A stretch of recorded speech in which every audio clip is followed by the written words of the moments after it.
Bueno, hoy vamos a trabajar una parte de la filosofía política que tiene que ver con ese título que ven ahí, Fundamentación del orden político, solamente un marco general para los modelos clásicos y modernos. Nos referimos más que nada en modelos clásicos a lo que vimos de Platón y Aristóteles, y los modernos a los modelos naturalistas, que vamos a ver qué quiere decir, de Hobbes y de Locke. Básicamente eso, ¿sí? Retomo acá una diapositiva que habíamos visto en la unidad 2 eh, sobre la perspectiva metafísica del pensamiento clásico, ¿se acuerdan? Eh, Se postula una entidad metafísica superior, que podemos llamarle Dios en términos generales, pero también puede ser primer motor inmóvil en Aristóteles, idea de bien en Platón. Y esto, digamos, desde el punto de vista metafísico, implica un orden dado y una racionalidad también dada por esta instancia metafísica superior. Esto quería decir, lo recuerdo, que se restringe la participación del sujeto humano en la construcción de la realidad racional. ¿Por qué? Porque la realidad racional ya está dada, ¿no? Y entonces, digamos, la perspectiva es que existe un mundo natural, que es racional, y dentro del cual, de ese mundo racional, sin intervención humana, está el ser humano como si fuera un objeto más, por más de que no es un objeto, ¿no? Es o en todo caso es un objeto privilegiado. Desde esa perspectiva, nociológicamente, habíamos visto que se requiere una adecuación a eso, un descubrimiento del orden y la racionalidad, y no una acción de poner el orden y la racionalidad en la realidad, porque ya están puestos y están puestos por una entidad superior incluso, ¿sí? Esta entidad superior, que es Dios, digamos, o bueno, las alternativas que vimos, se desplaza, el centro, digamos, se desplaza de la entidad metafísica superior a lo que sería el sujeto racional moderno, ¿sí? Habíamos visto, y les pido que recuerden fundamentalmente lo visto sobre Kant, que ese orden y racionalidad están puestos. Por ejemplo, eh, digamos, cuando conocemos algo, las estructuras a priori le dan forma y orden a esas impresiones que recibimos desde afuera, ¿sí? Por eso es que hay una participación mucho mayor, digamos, en el modelo moderno de lo que sería el sujeto, ¿sí? Esto es lo que vimos hasta ahora. Incluso Dios podía llegar a ser considerado, en primer lugar, como hace Descartes, una idea subjetiva a partir de lo cual se demuestra o no su existencia, pero siempre se parte del sujeto racional, ¿sí? Eh, este sujeto racional en el modelo moderno está inmerso en una perspectiva metafísica que tiene dos principios, ¿sí? O sea, uno es el sujeto y el otro es el objeto. A esto se le llama dualidad metafísica. O sea, por ejemplo, en Kant, el sujeto aporta una parte importante del conocimiento, que son las estructuras a priori, pero también hay, no con la palabra objeto, pero sí con la palabra por ahí, impresiones que provendrían del objeto, también hay un principio que el sujeto no domina, digamos, que son justamente las impresiones que esas sí son dadas. Lo que pasa que la entidad fundamental, organizadora, etcétera, es el sujeto racional. Pero a esto se refiere el material de cátedra sobre dualidad metafísica, como que hay dos principios, un principio subjetivo y un principio más objetivo, ¿sí? Eh, ¿Cómo inciden estos dos planteos metafísicos en filosofía política? Esa es la pregunta que vamos a tratar de dilucidar ahora. Eh, Traigo a colación algo que también viene del pensamiento político clásico, fundamentalmente de Aristóteles, esto de la escala de la naturaleza. Aristóteles describe la naturaleza con un orden jerárquico determinado. No es que están todos los seres naturales en la misma jerarquía, sino que, bueno, una piedra no tiene la misma jerarquía que un árbol o que un gato o que un ser humano, ¿cierto? Hay una jerarquía superior del ser humano que justamente tiene esa jerarquía por la racionalidad propia del ser humano, que es superior a los animales, los vegetales, etcétera. Esa jerarquía, digamos, es natural, no es algo en lo que intervenga el ser humano como para decir, ah, nosotros somos los más importantes o los superiores, sino que naturalmente se da así, ¿sí? Esa jerarquía natural de los entes.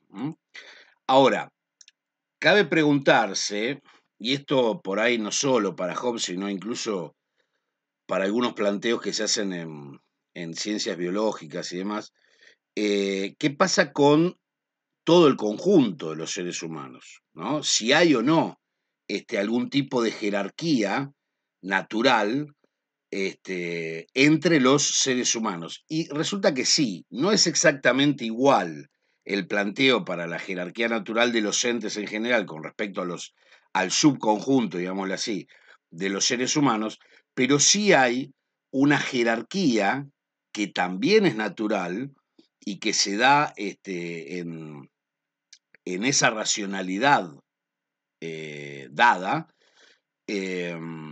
entre los seres humanos. Entonces, acá es donde comienza la parte política que nos interesa, porque a eso se refiere el concepto de naturalidad del orden político. O sea, hay relaciones de poder que tienen un fundamento en la naturaleza de las cosas, digamos, y las cosas en este caso seríamos los seres humanos. No estamos todos los seres humanos en la misma jerarquía desde el punto de vista racional y de la racionalidad dada, sino que hay algunos que son naturalmente superiores a otros, ¿sí? Para poder, bueno, lo graficamos de esta manera, ¿no? El hombre tiene superioridad natural sobre la mujer en el sentido de las relaciones de poder, ¿sí? Entonces, Aristóteles es uno de los que explicita que naturalmente la mujer se dedica a el cuidado de los niños y a las actividades domésticas, ¿sí? Em, y el hombre es el que se dedica a las actividades más públicas y a las, sí, es el responsable de, bueno, traer el dinero al hogar y demás.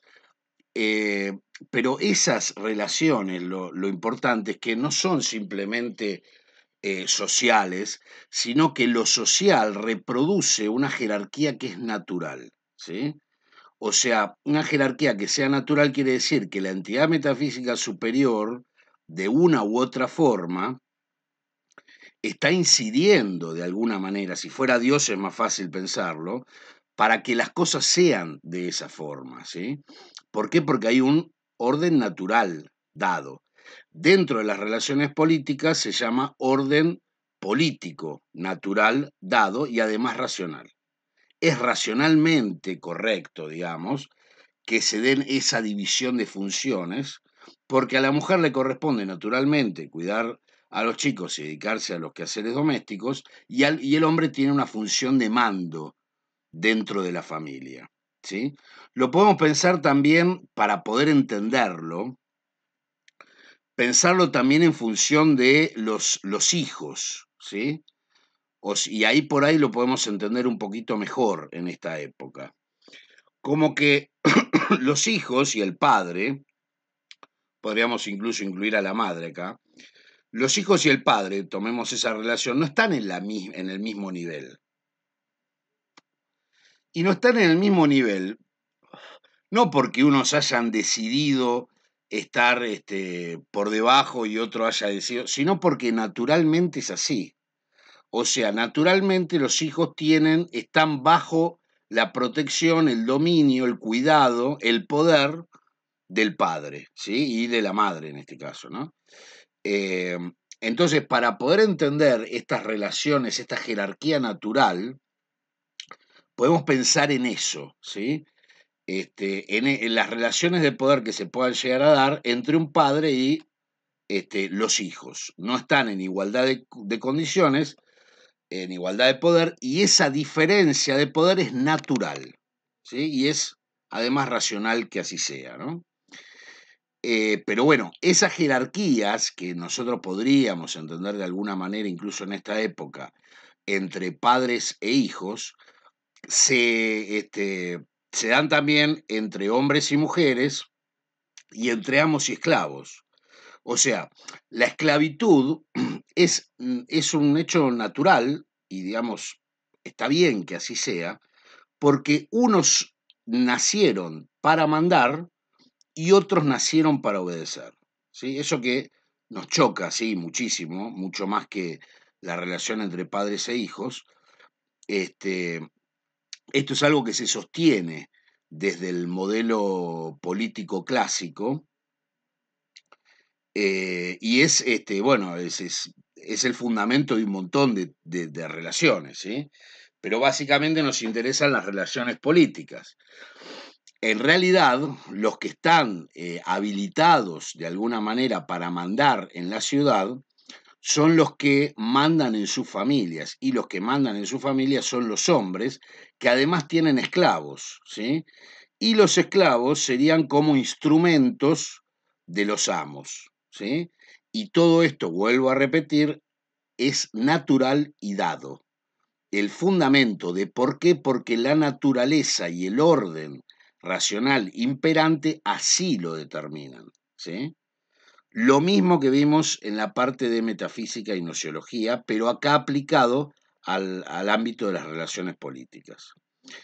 Eh, por eso es que hay una jerarquía que es natural entre seres humanos, que están los ciudadanos, que son los que pueden ejercer el poder, digamos, los no ciudadanos, ¿sí? Que, bueno, pueden ser extranjeros o, bueno, de alguna manera los hijos hasta que crezcan o las hijas mujeres y las mujeres en general, que no tienen ese tipo de participación política, y los esclavos por debajo, porque les tocó, digamos, naturalmente, está así determinado, naturalmente, nacieron para obedecer, no para mandar, ¿sí? Esto en el caso de Platón se puede ver, véanlo en el material, hay una clase de personas que sí puede acceder al poder del Estado, que es la clase de los guardianes, y el resto no, ¿sí? Bueno, esos son los que naturalmente están predispuestos a ejercer el poder, ¿sí? Y tampoco hay que ver el ejercicio del poder como, ah, bueno, qué suerte, ejercen el poder. Más o menos, ¿sí? Porque ejercer el poder tiene muchísimas responsabilidades. Este, sí, muchísimos más problemas que dedicarse simplemente a hacer zapatos, ¿no? Eh, Como podría ser el grupo de los zapateros, pero de los artesanos, ¿no? Pero lo importante es que esto es naturalmente así, o sea, el ordenamiento racional, que no depende del ser humano, lo fija de esta manera, ¿sí? Similar de alguna forma a la jerarquía que se da en otros órdenes también con respecto a esto. Em, que sea racional esta jerarquía responde a un orden racional que excede lo humano, ¿sí? La racionalidad que tiene que estar presente, digamos que está presente y que hay que adecuarse o respetarla. También podría pasar que un esclavo se revele y diga, no, yo no quiero hacer lo que naturalmente corresponde. Bueno, eso está mal, porque si naturalmente se dan ciertas características, eso es lo que hay que respetar, ¿sí? Que la jerarquía natural sea dada quiere decir básicamente que no tiene intervención, que no existe intervención de ninguna voluntad para establecer jerarquías políticas, voluntad humana, ¿no? Eh, Vamos a ver por qué es voluntad individual humana, pero básicamente es que las relaciones están dadas de esa manera. Entonces sería bastante ridículo que se vote, por ejemplo, que haya un acto de voluntad para ver quién manda. ¿Sí? Ya está designado, digamos, ya está más o menos fijado quiénes son las clases de hombres que mandan, y entonces, bueno, para esa clase de hombres habrá, digamos, algún tipo de procedimiento para ver quién es el que ejerce el poder en una cosa o en la otra, pero hay varias clases de personas que quedan relegadas del poder, ¿sí? Entonces, por eso hablamos en el modelo moderno de un orden y de una racionalidad que son puestos, ¿sí? Esto que lo vimos en la parte de sociología, ahora lo vamos a profundizar un poco más en la política. Cuando hablamos de sujeto racional, esto es algo que hay que tener en cuenta, hablamos también de una esfera de subjetividad que tiene que respetarse en todos los sentidos y mucho más en el sentido político. Acá ya estamos en el planteo de Hobbes y de Locke, ¿sí? Y vamos a ver exactamente cuáles son las críticas a este modelo clásico. En principio, hay una igualdad, ¿sí? Como sujetos racionales, participando en una construcción que en este caso va a ser una construcción política. No hay una entidad metafísica superior y un orden dado, sino que justamente la racionalidad y el orden los pone el sujeto, y no hay entonces jerarquías naturales, porque digamos, si el orden es puesto por el sujeto, entonces digamos las jerarquías también tienen que ser puestas, digamos, construidas, eh, y no hay digamos, no hay ningún fundamento para aceptar jerarquías que sean de otro tipo, ¿sí? Las jerarquías naturales acá no tienen razón de ser. Y entonces así es que se llega a la idea general de que el orden social es construido, que el orden social tiene que ser construido teniendo en cuenta esta esfera de subjetividad que tiene que respetarse. Vamos a avanzar un poquito más en este campo y después vamos a dejar otros temas para más adelante. Cuando hablamos de sujeto racional en el modelo moderno, se traduce eso en términos políticos para Hobbes, para Locke, bueno, también por ahí con más énfasis incluso para Adam Smith, pero en principio en esta parte de la modernidad, sujeto racional se traduce políticamente a individuo político, ¿sí? Y entonces, reemplazando las jerarquías naturales, lo que se da es el reconocimiento de una voluntad individual en el establecimiento de jerarquías que tienen que ser entonces consensuadas. O sea, yo estoy en una situación de menor poder y acepto que vos estés en una situación de mayor poder hacia el gobernante, ¿no? Este, entonces tiene que haber una aceptación, una voluntad individual que diga, sí, acepto la jerarquía, que no es ya natural, sino una jerarquía puesta por los seres humanos. Esto es más sencillo entenderlo para nosotros porque tenemos, por ejemplo, el voto, ¿sí? Cuando nosotros vamos y votamos, lo que se está haciendo, digamos, para los mayores de 16 o 18 años, lo que se está haciendo es llevando adelante este principio de que la voluntad individual es la que expresa ese lugar en una determinada jerarquía. O sea, yo voy y voto para presidente a fulano de tal, entonces estoy aceptando que ese fulano de tal sea el que me mande, y no porque habría un orden natural o una jerarquía natural que dice que esa persona tiene que mandar, sino por un consenso, ¿sí? Por una expresión de mi voluntad que dice sí, vos hacés las leyes que yo las voy a cumplir, ¿sí? De eso se trata justamente el pacto social. El pacto social, que no lo vamos a desarrollar ahora, es la forma eh, que tienen tanto Hobbes como Locke de expresar esa voluntad individual en términos políticos, ¿sí? O sea, la realización del pacto es justamente esa expresión, esa construcción consensuada de las relaciones de poder, ¿sí? Que va de la mano, obviamente, con eso que habíamos visto antes como orden y racionalidad puestos, ¿sí?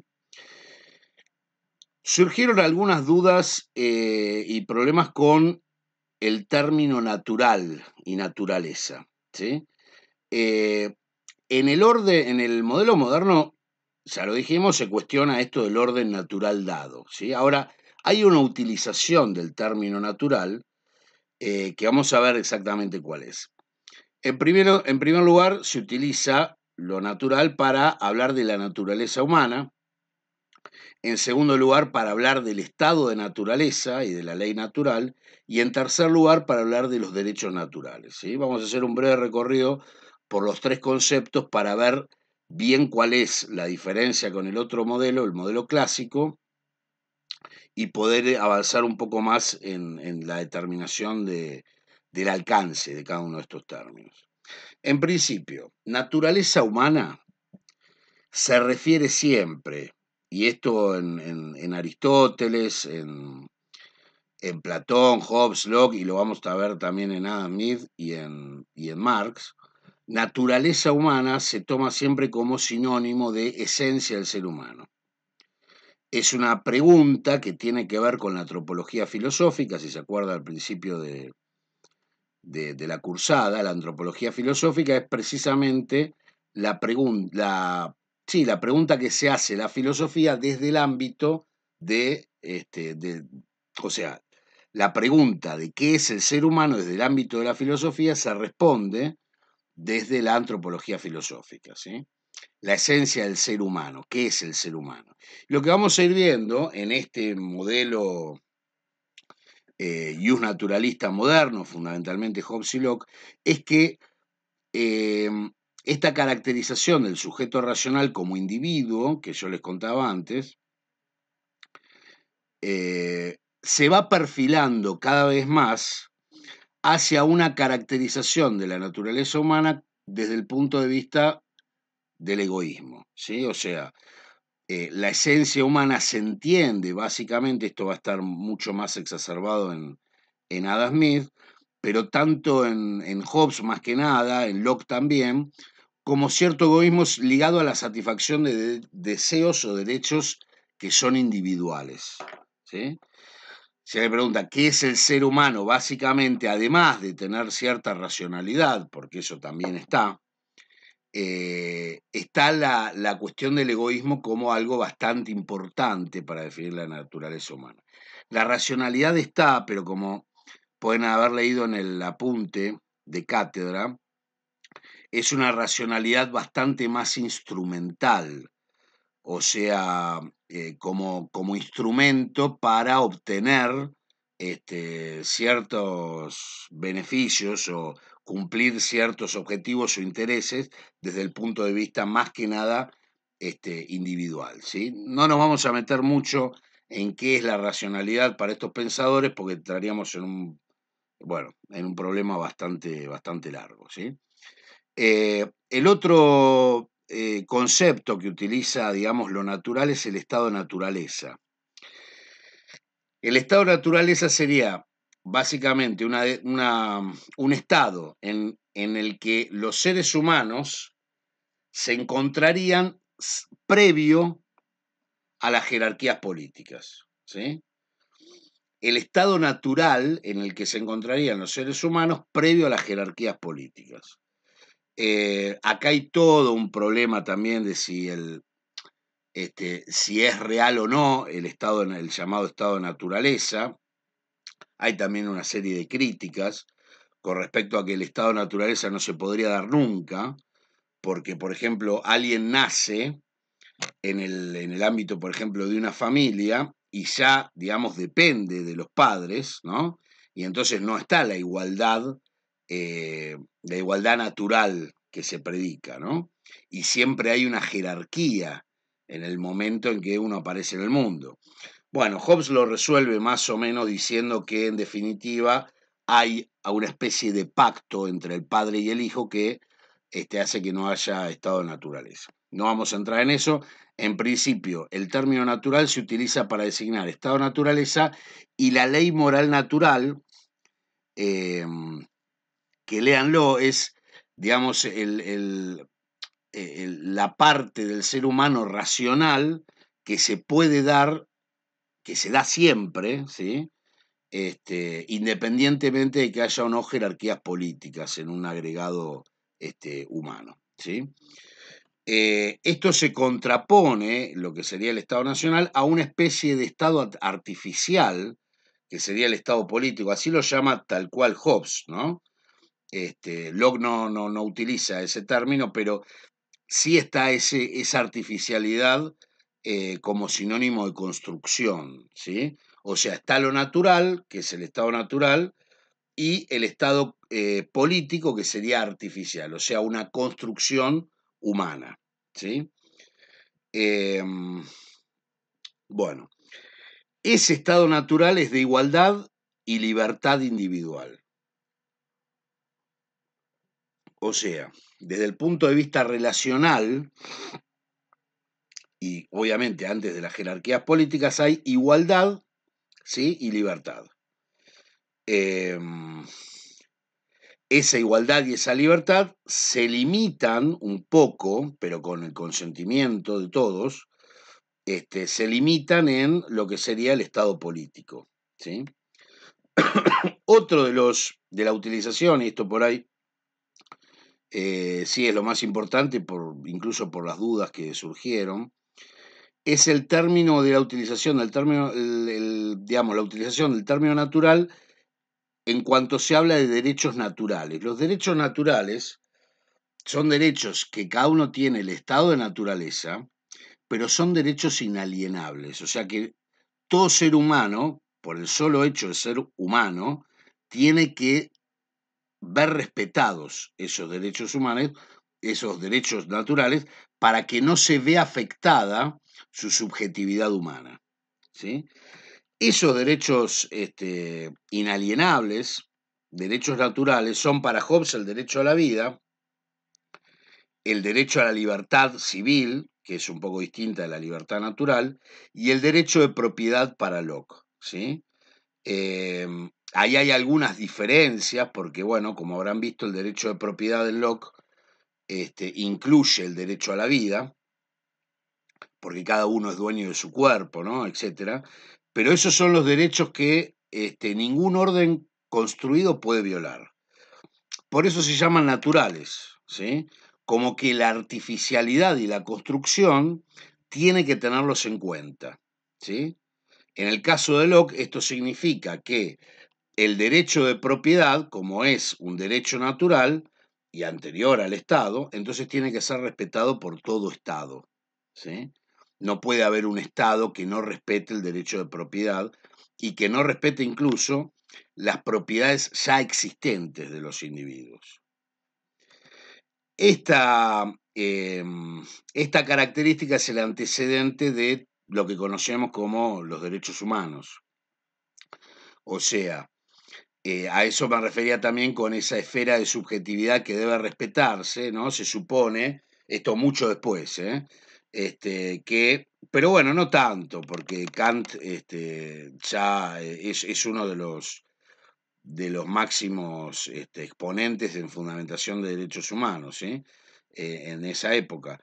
Hay una esfera que es la esfera de la humanidad, de la dignidad humana, que tiene que ser respetado por todo Estado, ¿sí? Eso es un poco el basamento de la doctrina de los derechos humanos. Y esto de que sean derechos naturales, le da el nombre a naturalismo, que es una postura filosófica que postula la existencia de derechos propios de la naturaleza del ser humano, o sea, constitutivos de su ser y anteriores a cualquier derecho establecido. O sea, cualquier tipo de ley que se vaya a poner en un Estado tiene que respetar esos derechos llamados derechos naturales. Como consecuencia, por ahí ponemos algunas, ningún Estado puede torturar, por ejemplo, ¿sí? Porque se afecta, digamos, esa esfera de la subjetividad que es casi sagrada, ¿sí? Natural y sagrada.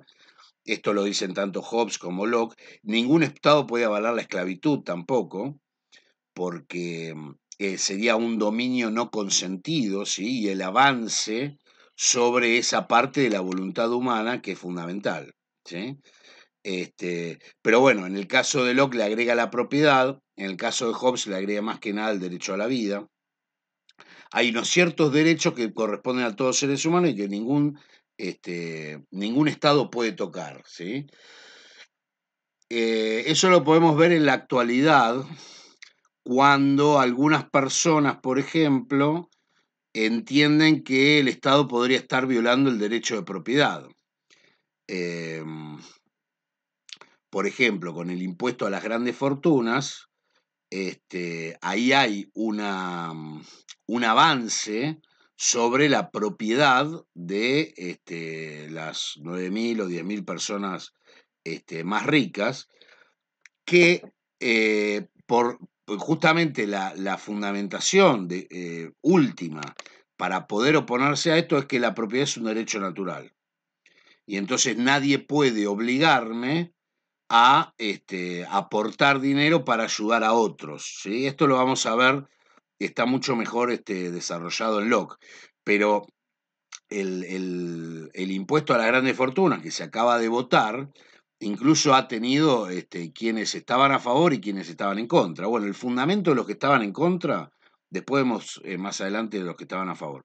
El fundamento de los que estaban en contra es precisamente esto. Es una esfera de mi ser y de mi subjetividad que tiene que respetarse sí o sí, que todos los estados tienen que respetar, ¿sí?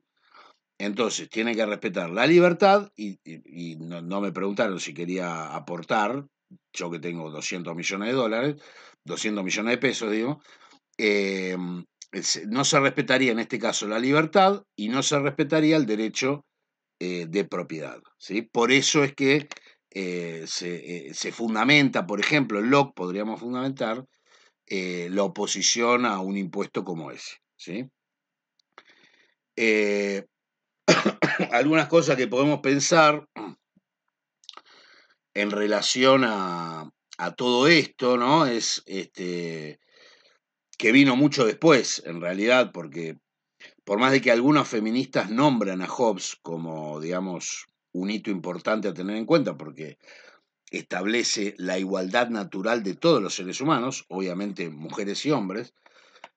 Incluso Hobbes dice que podría ser un dominio femenino a nivel familiar y social sobre el masculino, con la única condición de que sea consensuada, de que sea aceptado. Pero bueno, esto mucho tiempo después dio lugar a preguntas sobre la igualdad de género. Si hay un orden natural dado, obviamente esa pregunta no surge, ¿no? En cuanto se establece la igualdad de los seres humanos en términos naturales, eh, se queda sin fundamento el orden natural de las jerarquías políticas, de las jerarquías de poder, ¿sí? De las relaciones de poder. Y también la cuestión de la identidad de género, ¿no? Fíjense que varios que se oponen, por ejemplo, a, bueno, a dar ESI o a la aceptación de matrimonio igualitario y demás, justamente apelan a lo natural, ¿sí? O sea, vos sos naturalmente varón y vos sos naturalmente mujer, ¿sí? Fijándose básicamente en la cuestión del cuerpo. Y entonces hay ahí algo dado que estaría condicionando la identidad de sexo o de género, ¿no? La identidad de género. Este, y es una de las, o sea, los que fundamentan por ese lado que la homosexualidad es una degeneración o algo por el estilo, apelan a ese orden natural, ¿sí? Y el principio de los cuestionamientos se da básicamente en este momento en el que estamos indagando nosotros desde el punto del pensamiento, de la filosofía, esta cuestión del cuestionamiento del orden natural dado, ¿sí? Bueno, a ver, para clarificar un par de conceptos, ¿sí? Vemos las características del modelo clásico con un orden y racionalidad dados a nivel metafísico.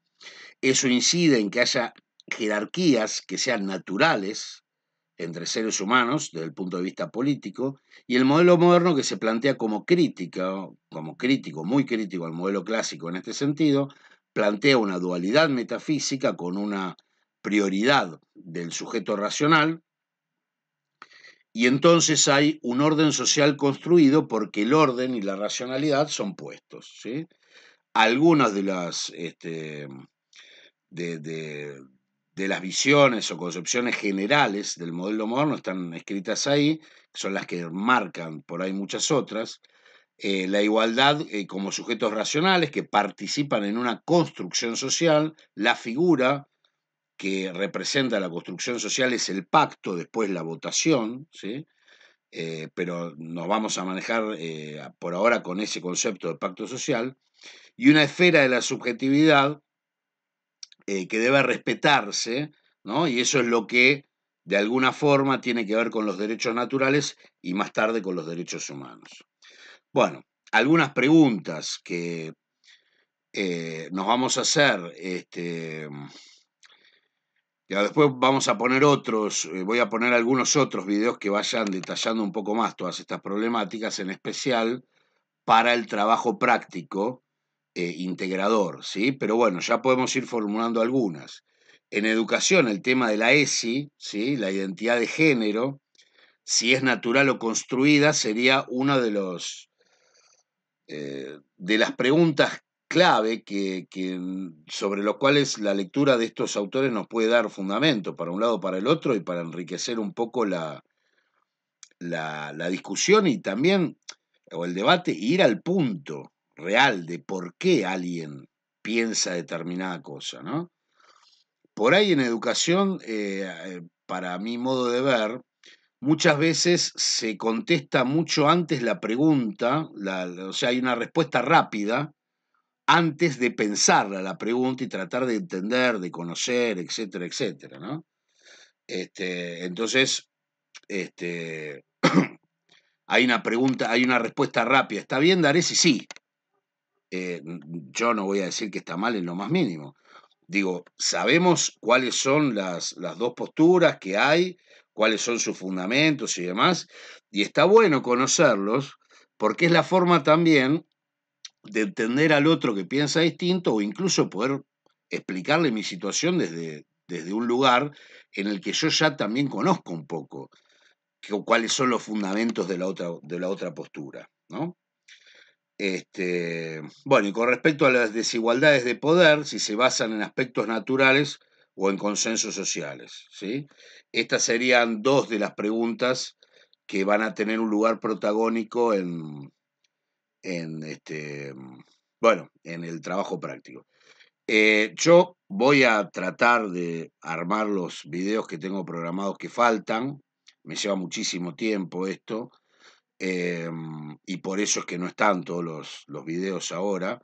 Les pido que o en los comentarios de este video de YouTube o en la plataforma o de alguna manera me hagan llegar las dudas con respecto a esto o los comentarios como para yo poder tomarlo como dato para poder responder incluso en los videos o con audios y demás.